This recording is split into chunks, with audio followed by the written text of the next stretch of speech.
د مزار شریف ښار په دې کوڅه کې د کلالۍ ګڼ شمېر دوکانونو شتون درلود، خو اوس په دې کوڅه کې یوازې د ګوتو په شمېر دوکانونه پاتې. هټیوالې وایي له بهر څخه راوارد شوو توکو یې اوس د خټینو لوښو بازار پیکه کړی. کلالي چې په افغانستان کې ډېر اوږد لرغونی تاریخ لري، که څه هم اوس د خټینو لوښو کارول کمرنګه شوي، خو په بلخ کې یو شمېر کلالانو اوس هم دغه دودیز کسب ژوندی ساتلی. د دې ولایت کلالان وایي اوس مهال خلک خټین لوښي نه اخلي او تر ډېره له بهر څخه راوارد شوي لوښي کاروي. د کلالانو په وینا د دوی د لوښو بازار له کمرنګه کېدو سره د همګړۍ ډېر شمېر کلالانو خپل کسب هم پرېښی، خو ډېریو بیا په دې موخه دغه صنعت ته دوام ورکړی چې د نیکونو څخه ورته په میراث پاتې دی.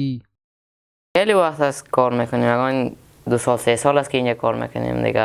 پیش از او خود بودیم دیگه نمیتونستیم. خدا رو شکر از پدر ما به ما هست، پدریم شکر هستن، سری ما دوره میکنن یک راهنمایی دیگه. فضل خدا رو فعلا خودیم که 3 برادریم این کارخانه و کلاری را پیش میبریم. این قسم از خوب است دیگه، رشدش هم اونقدر زیاد نیست ولی خوب است دیگه، روز و روزگار پیش میره، زندگی پیش میره.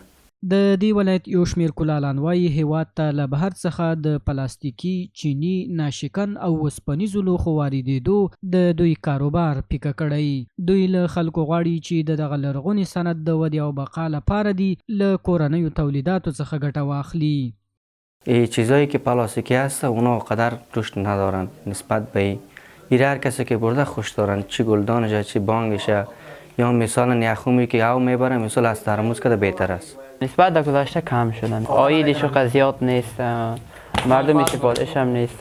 دا په مزار شریف ښار کې د خټینو لوښو د پلور مشهوره کوڅه وه، خو اوس پکې یوازې د ګوتو په شمېر دوکانونه پاتې. هټیوالې وایي د دغه صنعت توکو پیرودونکي د پخوا په پرتله 90% کم شوي. و تغییرات هست دیگه، واردات خارجی هم هست اینجا و همه چیزا هست و برادر. یعنی سابقه بود یخچال نبود، یعنی بود چیزا که او ترمزکای او نبودن، کوزه او میگرفتن، فروشات جاف بود. سابق بسته درسته بسته کلالی بود، کلالی فروشی بود، ولی هیچ نیست. بازار نیست دیگه، خرید فروش نیست دیگه. یکی مارای خارجی زیاد میای، پلاستیکی میای، رقمی چیزا میای، چیزا را هیچ نمیخره دیگه. د کلالۍ صنعت د افغانستان له مهمو او ځانګړو صنعتونو څخه شمیرل کیږي چې پخوا د دغه صنعت توکو ګڼ شمېر پیرودونکي لرل، خو په دې وروستیو څو کلونو کې بازار کمرنګه شوی.